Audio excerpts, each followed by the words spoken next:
ریاست تلنگانہ میں جمعے کے روز کئی اسکولز اور کالج بند رہے۔ اسٹوڈنٹ تنظیموں کی مشترکہ پلیٹ فارم نے ریاست گیر بند کی کال دی تھی۔ تلنگانہ میں جمعے کے روز اسٹوڈنٹ تنظیموں کی جانب سے دی گئی ریاست گیر بند کی کال کے باعث کئی اسکولز اور کالج بند رہے، جبکہ بعض تعلیمی اداروں میں معمول کے مطابق تدریسی سرگرمیاں جاری رہی۔ یہ بند نئی دہلی کے جنتر منتر پر جاری اسٹوڈنٹ پروٹیسٹ سے اظہار یکجہتی کے لیے کیا گیا۔ احتجاج کرنے والے اسٹوڈنٹ تنظیموں نے بار بار سامنے آنے والے مبینہ نیٹ پیپر لیک کے واقعات اور احتجاجی اسٹوڈنٹ کے خلاف مبینہ پولیس کارروائی پر شدید تشویش کا اظہار کیا۔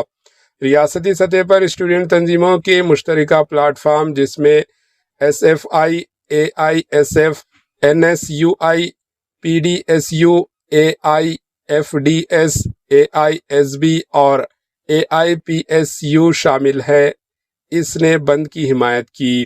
اسٹوڈنٹ تنظیموں نے مرکزی وزیر تعلیم دھرمیندر پردھان کے استعفی، ریزائن، مبینہ پیپر لیک میں ملوث افراد کے خلاف سخت کارروائی اور امتحانی نظام میں مزید شفافیت کو یقینی بنانے کا مطالبہ کیا۔ بند کے دوران کئی تعلیمی ادارے بند رہے، تاہم بعض پرائیویٹ اسکولز اور کالج معمول کے مطابق کھلے بھی رہے۔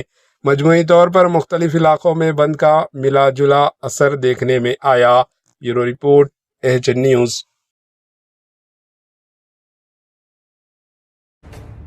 ایچ نیوز کے یوٹیوب چینل کو سبسکرائب کریں اور بیل آئیکن کو دبانا نہ بھولیں تاکہ آپ کو ہر نئی آنے والی ویڈیو کا نوٹیفیکیشن بر وقت مل سکے۔